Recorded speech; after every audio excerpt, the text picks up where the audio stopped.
C'est que tout ce qui compte.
Amen.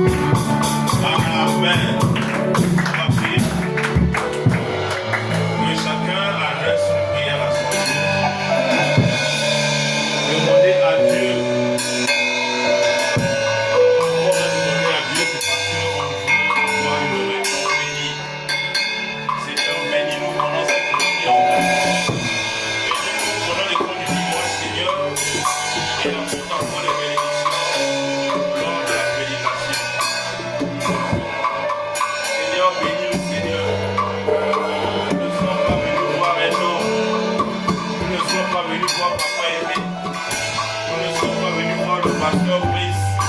Nous sommes venus te voir toi-même. Passe à travers Papa Aimé, passe à travers le pasteur Brice et parle-nous, Seigneur. Nous voulons que tu nous parles, Seigneur. Oh, toi, nous ne t'oublie pas, Seigneur. Ne m'oublie pas, Seigneur. Quand tu vas parler à tes enfants, Seigneur, dis un mot aussi à mon égard, mon Dieu de moi. Je veux que tu me parles, Seigneur. Parle-moi, mon roi. Tu es le Dieu que j'aime. Tu es mon soutien. Tu es tout pour moi, Seigneur. Tu es ton soutien. Pense à mes parents. Pense à ma mère.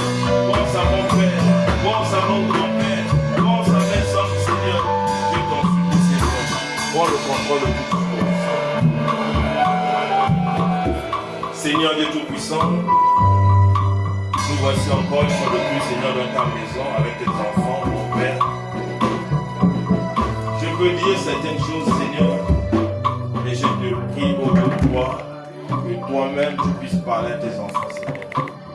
Dans l'interprétation, Seigneur, de ce que nous allons dire à tes enfants, afin qu'ils ne sortent pas d'ici vides, Seigneur, qu'ils ne sortent pas tels qu'ils sont venus, mais qu'ils sortent avec quelque chose de plus venant de toi. Seigneur, assiste-nous. C'est au nom puissant de notre Seigneur Jésus-Christ que nous allons prier. Amen. On va s'asseoir. Amen. S'asseoir. Amen. Il y a trop d'absents. S'il y a trop d'absents pendant les vacances, maintenant la période scolaire, on va faire quoi? Pourquoi vous ne venez pas? Pourquoi d'autres ne viennent pas? Il y a trop d'absents, il y a quasiment 8h20. Il y a trop d'absents. Amen. On va avancer. Qui a fêté son anniversaire pendant la semaine? Il y a quelqu'un qui a fêté son anniversaire qui n'est pas là. Il n'est pas encore là.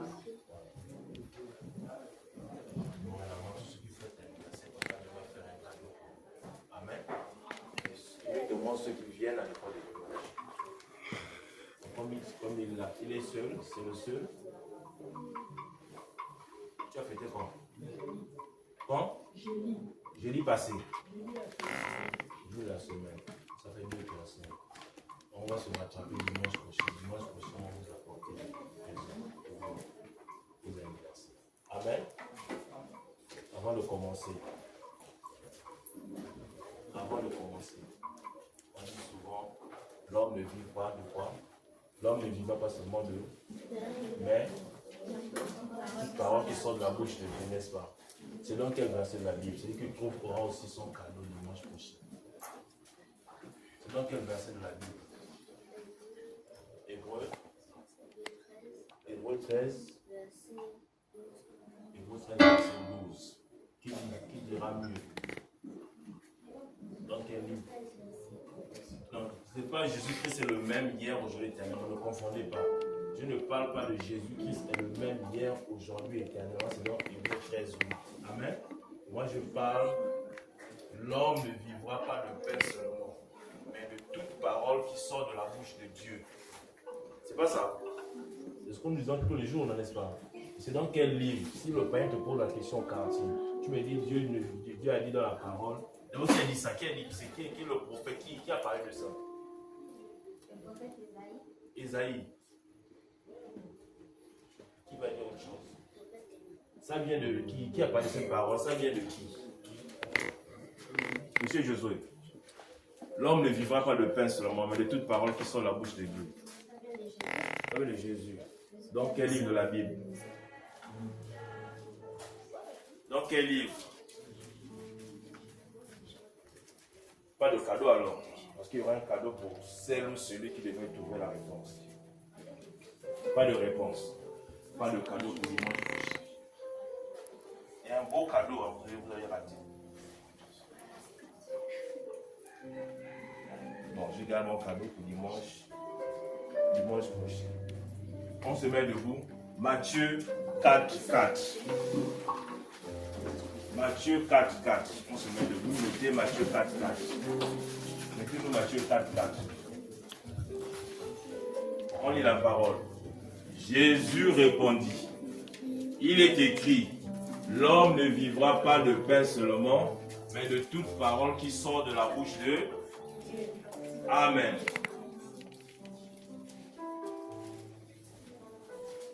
Vous êtes des chrétiens de message. Et nous devons créer la différence avec les païens ou les catholiques. Les catholiques parlent, ils ne connaissent pas la Bible. Vous êtes des enfants du message. Ne parlez pas pour parler. Nous parlons avec les écritures, avec les références. Un païen te parle au quartier. Oui, c'est écrit où? L'homme ne vivra pas de pain seulement de toute parole qui sort de la bouche de Dieu. Même les païens maîtrisent l'écriture. Mais ils ne connaissent pas dans quel livre de la Bible on peut retrouver ça. Et vous devrez retrouver cela. Amen. Qui peut lire? À haute voix. Vas-y ma fille. Jésus répondit. Il est écrit. Jésus répondit. Il est écrit. Il est écrit. L'homme ne vivra pas de pain seulement, mais de toute parole qui sort de la bouche de Dieu. Seigneur, ajoute des bénédictions à ta parole. Amen. Amen. On peut s'asseoir.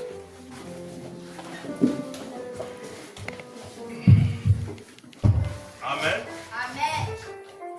Il est écrit, l'homme ne vivra pas de pain seulement, mais de toute parole qui sort de la bouche de Dieu. On ne doit pas seulement vivre de pain. On ne doit pas seulement vivre de la nourriture de tous les jours. N'est-ce pas? Qu'est-ce que ça veut dire? Jésus dit, l'homme ne vivra pas seulement de pain. Il n'y a pas que le pain, il n'y a pas que la nourriture. Il n'y a pas que le manioc, il n'y a pas que le foufou, il n'y a pas que tout ce que nous mangeons tous les jours. Mais il y a autre chose aussi qu'on va ajouter la parole. La parole, c'est que vous sortez de faire maintenant, nous sommes en train de manger la parole. Quand je vous parle de la parole, vous mangez la parole. C'est une nourriture qui est spirituelle. Elle est différente de la nourriture naturelle. Nous mangeons naturellement et nous devons aussi manger la parole. Parce que nous faisons partie du corps de Christ. Et le corps de Christ se nourrit de la parole.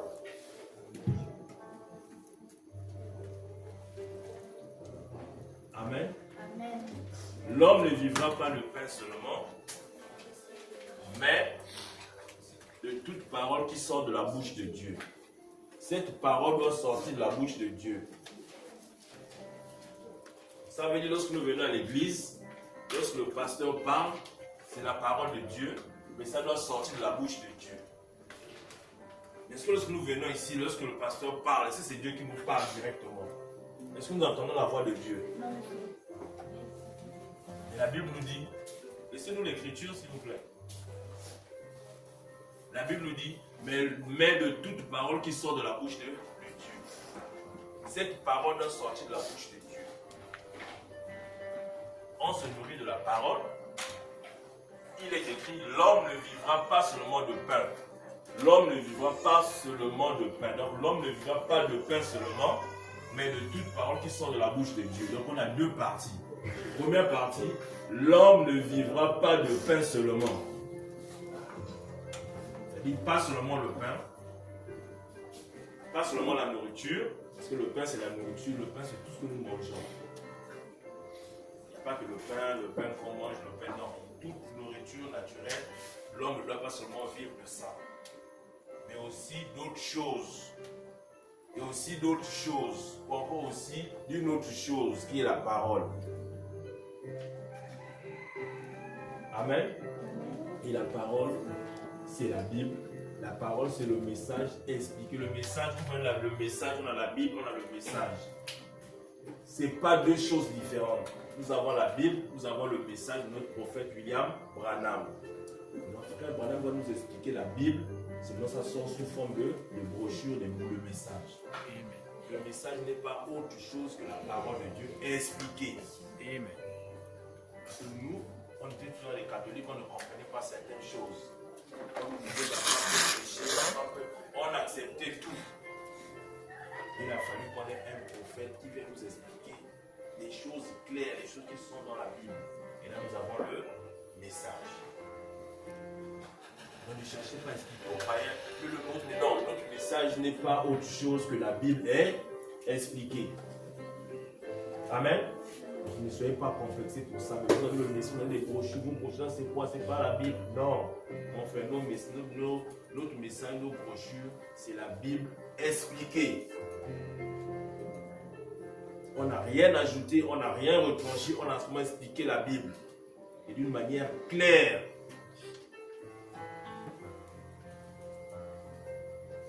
Amen. L'homme, il est écrit, l'homme ne vivra pas de pain seulement. Pas seulement le pain. On doit aussi vivre d'autres choses. Autre chose que le pain, autre chose que la nourriture. Et cette chose-là, c'est la parole de Dieu. Voilà, quand vous venez ici les dimanches, quand nous tous nous venons ici les dimanches, papa comme enfant, maman comme enfant, on vient, vous allez voir, ils vont venir. C'est parce que on doit nourrir notre âme de la parole. Et c'est écrit, c'est Jésus qui l'a dit. Et si Jésus le dit, c'est que c'est la vérité. Et on croit. Nous on croit, les païens ne croient plus. Eux, pour eux, ils peuvent rester à la maison. Du 1er au 30, ils mangent leur nourriture, pour eux c'est bon. Mais pour nous, on a une écriture qui nous dit on ne doit pas seulement manger le pain, on ne doit pas seulement manger la nourriture, mais on a autre chose à manger. Amen. Et là, nous sommes venus manger la chose qui nous manque. Et nous mangeons autre chose ici à l'église, les dimanches, les mercredis, les vendredis. Un chrétien doit manger la parole. Amen. Est-ce qu'il y a des questions d'abord par rapport à ça? Cette petite partie là, petite partie qu'on a recommencé. L'homme ne vivra pas de pain seulement. Est-ce qu'il y a une question là-dessus? C'est ici que vous devez poser vos questions, parce qu'à l'église, le pasteur prêche, on ne pose pas des questions. Il prêche, on accepte. Ici, c'est une école de dimanche. Ici, vous apprenez la parole. Si vous avez des questions, vous posez. S'il n'y a pas de questions, on avance. Qui n'a pas compris? Qui a compris? Nous avons tous compris. L'homme ne vivra pas seulement de pain. Cette écriture dans quel livre? Dans Matthieu. N'oubliez pas les écritures. Vous devez méditer les écritures. Commencez déjà à méditer les écritures. L'homme ne vivra pas de pain seulement. Mais de toute parole qui sort de la bouche de Dieu. La parole doit maintenant sortir de la bouche de Dieu. C'est-à-dire cette parole qu'on doit manger doit sortir de la bouche de Dieu. Pas de la bouche d'un homme, mais la bouche de Dieu. On doit chercher, est-ce que nous, lorsqu'on vient à l'église, la parole qui sort, ça sort de la bouche de Dieu. Ça nous la question, doit se poser, on est curieux aussi de savoir. Dieu a dit lui-même, mais de toute parole qui sort de la bouche de Dieu. Mais nous, on vient à l'église, on vient, on s'assoit. Est-ce que c'est Dieu qui nous parle? Cette parole doit sortir de la bouche de Dieu. Parce que le Père va te dire, mais écoute, oui, mais on a dit la bouche de Dieu, mais vous allez vous écouter quelle parole? C'est l'homme qui vous prêche. Vous êtes à mesure d'expliquer pourquoi la bouche de Dieu. Alors vous partez de l'église, ce n'est pas la bouche de Dieu, ce n'est pas Dieu qui parle, ne voit pas la bouche de Dieu à l'église. Ce sont des hommes qui parlent, c'est le pasteur qui parle. Parce que les païens aussi sont curieux. Amen. Quand il te dit ça, si tu n'es pas fort ou fort, tu te dis non là, il a raison. Il a raison, parce que je vais à l'église, ce n'est pas Dieu qui parle. Il a raison, il va te dire, voilà ceci, il a fait les études, il sait, il va t'interpréter l'écriture là. Avec son intelligence, avec sa philosophie, il va dire, mais de toute parole qui sort de la bouche de Dieu, il souligne même la bouche de Dieu. Toi, tu vas dire, oh païen, tu dis, il a raison. Parce que là, nous sommes des chrétiens, on doit dire pourquoi c'est la bouche de Dieu. N'est-ce pas? Amen.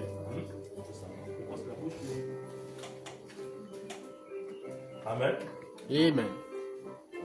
Nous allons chercher à savoir la bouche de Dieu, c'est qui la bouche de Dieu? La parole.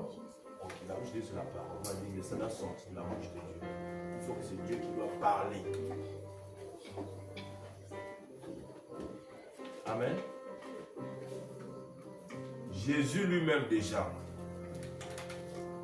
Vous avez vu l'histoire de Jésus. Jésus disait toujours à ses disciples, même aux pharisiens, même aux personnes qui guérissaient, que je ne fais rien si le Père ne l'a pas révélé. Amen. Ça veut dire que les paroles de Jésus viennent du Père. Donc venaient de Dieu. Donc lui, il était Dieu. Ça veut dire Dieu passe par un homme. Dieu passe toujours par un homme. Dieu a dit aux enfants d'Israël, vous êtes en Égypte, vous souffrez. Moi l'Éternel, je vais descendre moi-même. Il avait promis aux enfants d'Israël, lui-même il devait descendre. Eux ils attendaient Dieu lui-même descendre pour les délivrer. Est-ce que Dieu n'a pas accompli l'écriture? Oui, il a respecté ce qu'il avait demandé à lui pour les enfants d'Israël. Je vais descendre moi-même. Donc tu diras au païen, mais oui, mais qui a délivré les enfants d'Israël? Lis la Bible. Dans la Bible, c'est écrit, Dieu lui a dit, moi-même, je vais descendre pour délivrer les enfants d'Israël. Amen. C'était pas ça? Oui, monsieur. Vous continuez sur le païen, d'accord, en soulignant là. Amen. Mais la Bible est claire que je vais descendre, je vais vous délivrer. Et la Bible dit que Dieu a délivré Israël. Mais par qui? Par qui? Amen. Par Moïse. Oui, monsieur. Amen. On n'a pas fait débat avec le païen là-dessus. Alléluia. Il n'y a pas. Vous êtes des chrétiens. Vous expliquez simplement. La bouche de Dieu aujourd'hui, c'est un homme qui parle de la part de Dieu. Dieu ou un homme et l'homme parle.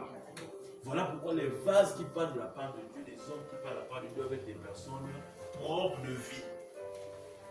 Tu ne dois pas avoir une vie souillée, une vie sale. Parce que tu veux porter le vase, tu veux que Dieu passe par toi pour parler aux enfants de Dieu. Et tu dois avoir une vie sale. Tu ne peux pas passer, tu n'es pas la bouche de Dieu, ce n'est pas tout le monde Amen. qui fait partie de la bouche de Dieu. Non, Amen. Dieu a ses vases. Amen. Et pour toi, tu sois la bouche de Dieu, tu dois être Dieu.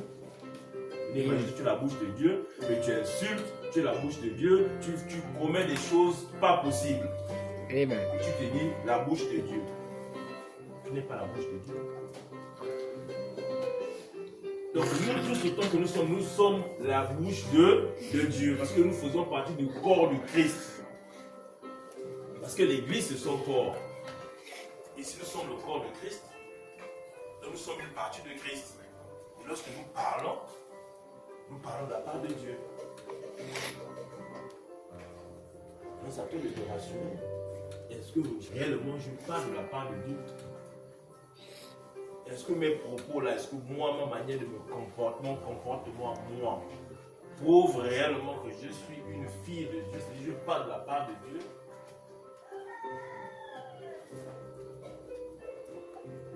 mais de toute parole qui sort de la bouche de Dieu, la bouche de Dieu, on a dit quoi? La bouche de Dieu, ce sont des hommes. C'est Dieu passe par un homme pour parler. Dieu passe par un prédicateur pour parler.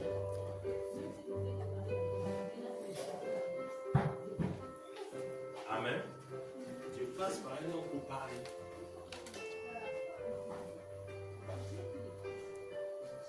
La bouche de Dieu, c'est un homme. Amen.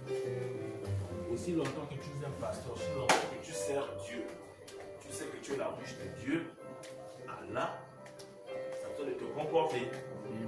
Et tu portes les paroles de Dieu. Quand Dieu veut parler à un frère, Dieu veut sensibiliser un frère par rapport à un comportement, Dieu va passer par toi. Tu deviens l'agent de Dieu. Et l'agent de Dieu doit se nourrir, l'agent de Dieu doit bien se comporter. Amen. Parce que Dieu passe par toi. Dieu, quand il veut parler, il passe par les hommes. Il choisit ses hommes, il passe par toi, tu parles. Il passe par toi, tu parles, ainsi de suite. Donc nous sommes des vases tous autant que nous sommes. Dieu doit passer par nous, passer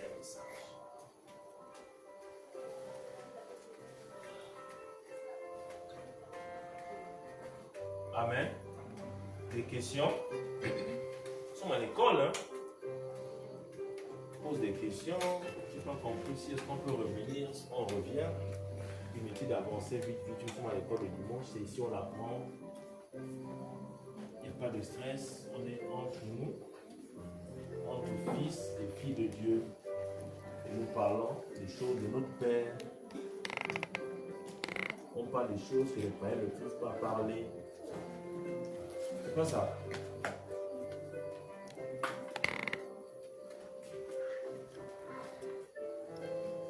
L'homme ne vivra pas de pain seul. Mettons ça en tête. L'homme ne vivra pas de pain seul. Pas seulement de pain. On doit vivre de la parole. Vivre de la parole, vivre de la prière, vivre des consécrations, vivre de la lecture. On est là, c'est notre vie. Et c'est une meilleure vie. On ne force pas cette vie-là. Parce que Dieu est en nous. Et lui-même, il vit sa propre parole. Pour nous, c'est facile. De venir à l'école le dimanche, on ne force pas. De venir au culte dimanche, on est même heureux, sinon content de venir à l'église.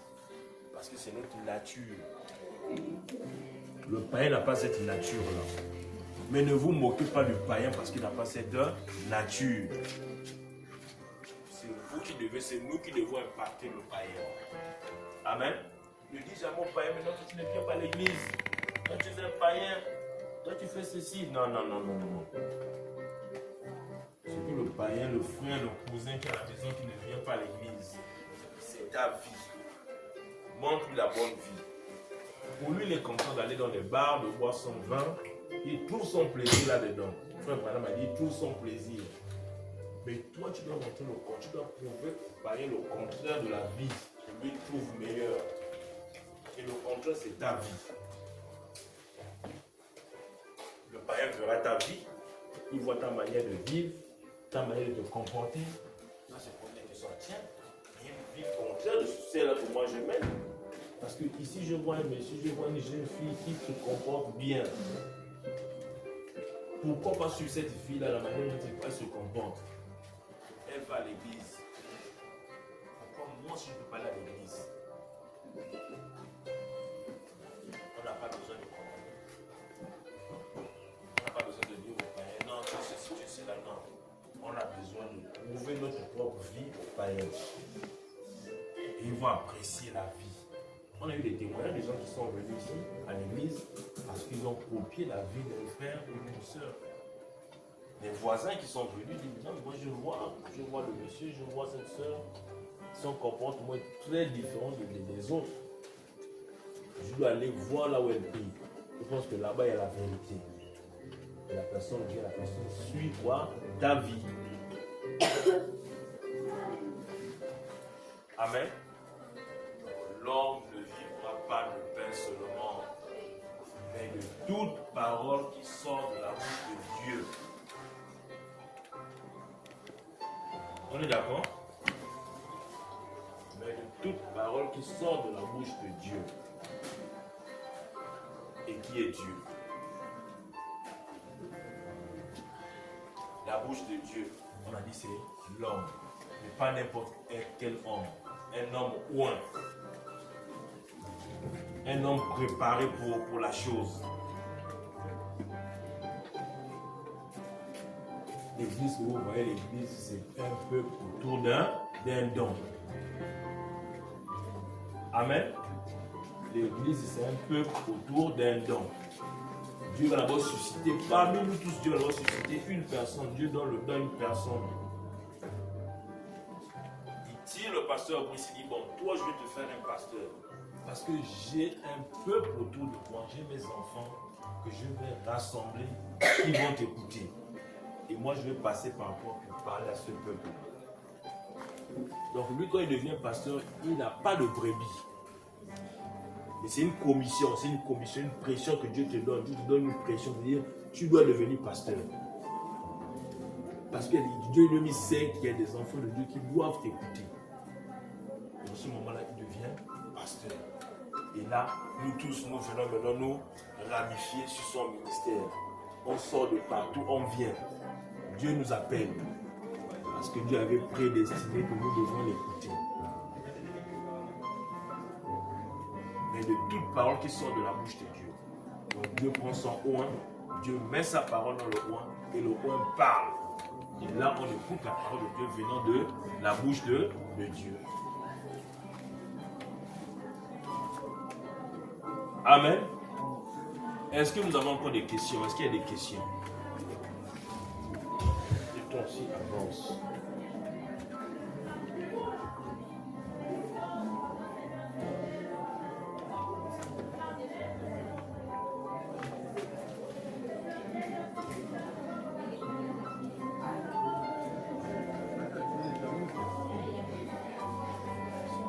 Pas de questions. L'écriture est claire. Donc aujourd'hui, nous avons bien retenu notre Matthieu 4.4 que nous avons l'habitude d'utiliser. L'homme ne vivra pas de pain seulement. L'homme ne vivra pas de pain seulement. Aujourd'hui, les enfants du dimanche peuvent être capables de nous dire l'homme ne vivra pas de pain seulement, qui parle sur la bouche de Dieu. Ça, toute cette écriture-là, nous allons la retrouver dans Matthieu 4, verset 4. Donc vous sentez aujourd'hui cette notion-là. Nous devons aussi mémoriser de temps à autre nos passages bibliques. C'est important. N'est-ce pas? C'est important d'avoir ces versets bibliques-là. On ne demande pas de mémoriser toute la Bible. Le pasteur ne fait pas toute la Bible. Il y a des versets clés. Il y a des versets clés. Jésus-Christ est le même hier, aujourd'hui et éternellement. C'est dans quel livre de la Bible? Hébreux 13, verset 8. Amen. Maintenant, mettez-nous là-bas 2 Pierre 1, 21. 2 Pierre 1, 21.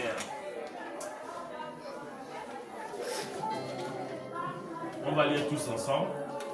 Car ce n'est pas par une volonté d'homme qu'une prophétie a jamais été apportée, mais c'est poussé par le Saint-Esprit que des hommes ont parlé de la part de Dieu. On a une écriture qui vient confirmer c'est quoi la bouche de Dieu. Tu vas dire aux païens, parce que nous attirons les païens. Nous devons évangéliser. Nous tous, nous sommes les évangélistes. Amen. D'accord? Mais quand tu veux évangéliser, on te pose pas des questions bizarres, n'est-ce pas? Bizarre. Et la bouche de Dieu, mais comment la bouche de Dieu, c'est l'homme? On se dit, bon, mon frère, prenons un peu 2 Pierre 1, verset 20, 21. Là, on voit bien que car ce n'est pas par une volonté d'homme qu'une prophétie a jamais été apportée, mais c'est poussé par le Saint-Esprit que les hommes ont parlé de la part de Dieu. Donc c'est poussé par le Saint-Esprit. Mais tu dis, mon frère, c'est par le Saint-Esprit, ma soeur, c'est par le Saint-Esprit que les hommes parlent de la part de Dieu. Ici, ça vient régler maintenant la réponse sur l'homme ne vivra pas de pain seulement, mais de toute parole qui sort de la bouche de Dieu. Dans la bouche de Dieu, la réponse est 2 Pierre 1, 21. Amen. Voilà la réponse que tu peux donner par rapport à ça. C'est par le Saint-Esprit que les hommes ont parlé de la part de Dieu. Donc il faut que la personne qui parle de la part de Dieu doit être remplie du Saint-Esprit. Sinon, ça serait une parole d'un intellectuel. Quelqu'un qui est allé à l'école, qui a bien fait ses études, qui a bien appris, qui sait parler, qui sait lire, qui peut devenir pasteur juste parce qu'il est intelligent. Donc c'est un pasteur intellectuel. Donc lui prend son intelligence, il devient pasteur sur la base de son intelligence. Parce qu'il sait manipuler Molière, parce qu'il sait lire Molière, le français. Et sur cette base, il devient pasteur. Donc c'est poussé par le Saint-Esprit. Mais c'est poussé par le Saint-Esprit que les hommes ont parlé de la part de Dieu. Donc pour parler de la part de Dieu, il faut être poussé par le Saint-Esprit. Voilà la réponse à Matthieu 24, Matthieu 4, 4.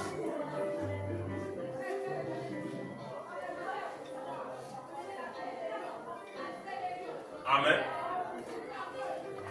Car ce n'est pas par une volonté d'homme. C'est pas par une volonté d'homme. C'est pas l'homme qui décide. Car ce n'est pas par une volonté d'homme qu'une prophétie a jamais été apportée. C'est pas l'homme qui décide. C'est pas l'homme qui décide d'avoir une prophétie, non. Mais c'est Dieu. L'homme ne décide pas. L'homme ne décide pas de la part de Dieu. Non, l'homme ne décide pas. C'est poussé par le Saint-Esprit. Dieu pousse un homme pour devenir ministre.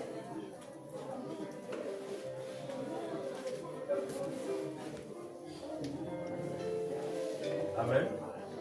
Poussé par le Saint-Esprit. Car ce n'est pas par une volonté d'homme. Ce n'est pas l'homme qui décide de lui-même. Si l'homme décide, ça devient différent, c'est plus Dieu. Car ce n'est pas par une volonté d'homme qu'une prophétie a jamais été apportée. Mais, le mais est là. Ce n'est pas toi-même qui vas décider pour devenir pasteur. Non, je vais devenir pasteur. Tu te réveilles un matin, tu veux devenir pasteur. Là, tu n'es pas poussé, tu n'es pas poussé par le Saint-Esprit. Il doit te pousser lui-même. Mais c'est poussé par le Saint-Esprit. Il te secoue, tu dis non, il te secoue. Amen. Tu te réveilles, tu dis non, là aujourd'hui, non. Il te dit va, tu dois faire ce travail-là. Amen. D'autres ont fui, Jonas a fui. Jonas dit à Jonas, non, va, Ninive. Jonas a dit non, cause de l'histoire de Jonas. Jonas a dit, moi je ne peux pas, non, mais poussé par le Saint-Esprit. Par où tu vas aller, tu fuis comme tu veux. Dieu a dit, tu dois faire le travail et tu dois faire ce travail. Amen. Et là, c'est poussé par le Saint-Esprit. Mais tu n'as aucune pression, on ne te pousse pas, il n'y a rien. Tu veux devenir pasteur. Qui t'a poussé pour devenir pasteur? Il faut que le Saint-Esprit te pousse. Il te secoue sérieusement. Tu dois sentir des secousses que là, le Saint-Esprit me pousse à bout. Que les hommes ont parlé de la part de Dieu. Donc la bouche de Dieu aujourd'hui, ce sont des hommes. Et l'agent de Dieu, c'est l'homme.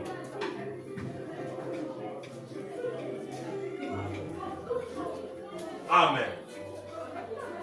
Question. On ne peut pas poser des questions.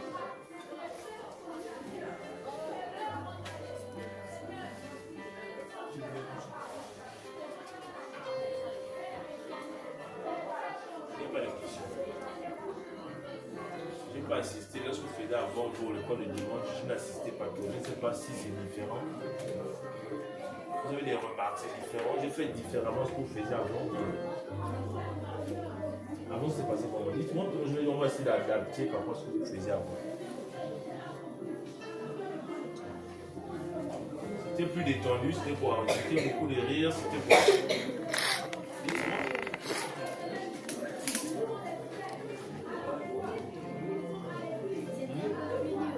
Un peu plus dur.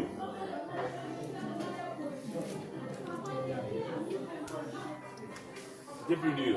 Il y avait quoi de dur là-bas? C'était quoi? Qu'est-ce qui était dur?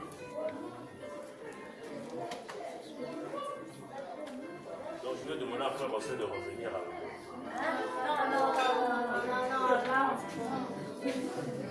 C'est dur comment?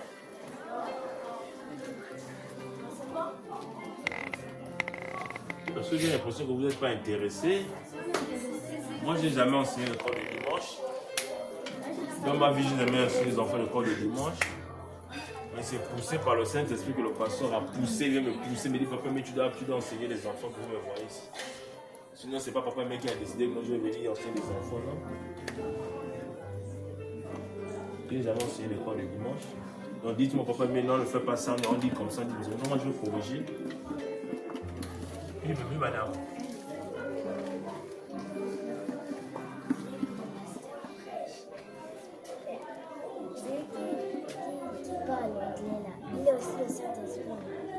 Bonne question. Ok, je vais répondre. Ok.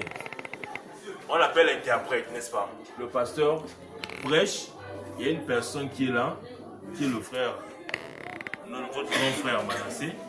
Lui, il va interpréter. Il interprète ce que le pasteur dit.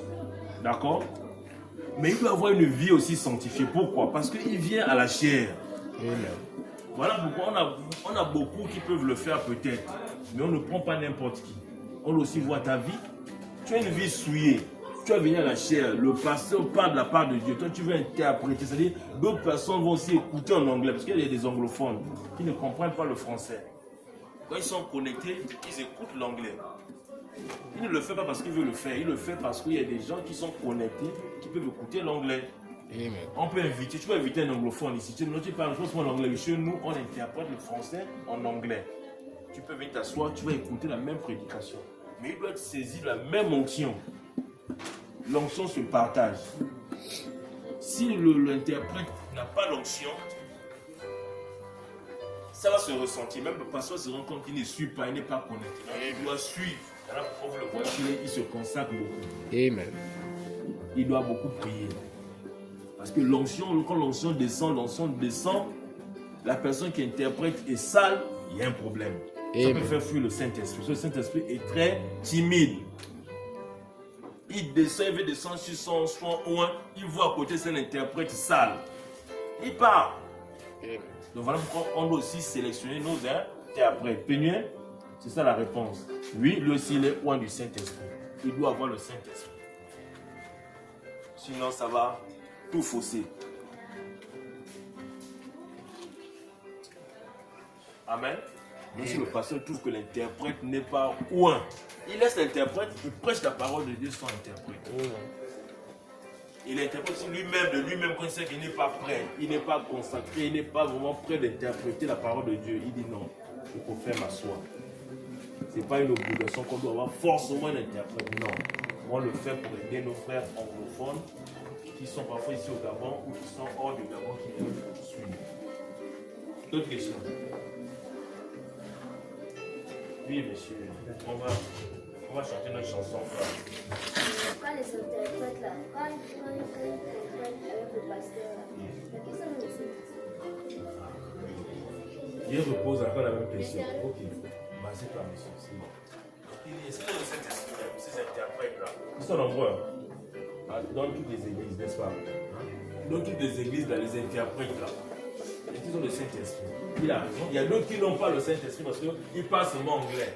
Si ce n'est pas l'anglais seulement qu'on cherche ici, on cherche l'anglais et le Saint-Esprit. Amen. Donc, on a qui arrive dans une église, il parle anglais, il était aux États-Unis, il était au Ghana, il a parlé anglais, il vivait interpréter la parole. Non. Il doit avoir l'esprit du message, il doit vivre le message, il doit aussi avoir le Saint-Esprit pour interpréter la parole de Dieu. Amen. Amen. Considère, qui a mémorisé, considère. Moi je veux cette chanson-là, mais mettez ça à cœur. Bon, passez devant, passez devant. Tous ceux qui connaissent, passez devant. Donnez-leur les micros. Donnez-leur les micros. On va commencer par le refrain,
Merci Seigneur pour ce moment glorieux que nous avons passé avec les enfants. Nous avons appris Seigneur dans Matthieu 4:4 que l'homme ne vivra pas de pain seulement, mais de toute parole qui sort de ta bouche. Et nous nous avons dit, Seigneur, la bouche des lions, ce sont des hommes ouins, et toi tu oins, Seigneur, pour prêcher ta parole. Continue à oindre notre pasteur, Seigneur, qu'il soit toujours la bouche autorisée pour notre bénédiction. Au nom de Jésus-Christ. Amen. Considérez le refrain. Non, fais le comme ça. Ça commence comme ça. C'est pas ça. Non. Regardez les oiseaux du ciel, qui le sait, qui me ressemble, me fait mourir. Ne voyez-vous pas beaucoup de te considère sa parole, considère ses promesses. Garde-les dans ta vie. Tu verras ces merveilles. Considère sa parole, considère ses promesses. Garde-les dans ta vie. Tu verras ces merveilles. Les cheveux de votre tête sont montés. Oui, Jésus, ne soyez pas sans souci, car il connaît tous vos besoins. Considère sa parole, considère ses promesses. Garde-les dans ta vie. Tu verras ces merveilles. Regardez les oiseaux du ciel, qui descendent, qui ne moissonnent. Ces Seigneurs les nourrit. Ne voyez-vous pas beaucoup de considère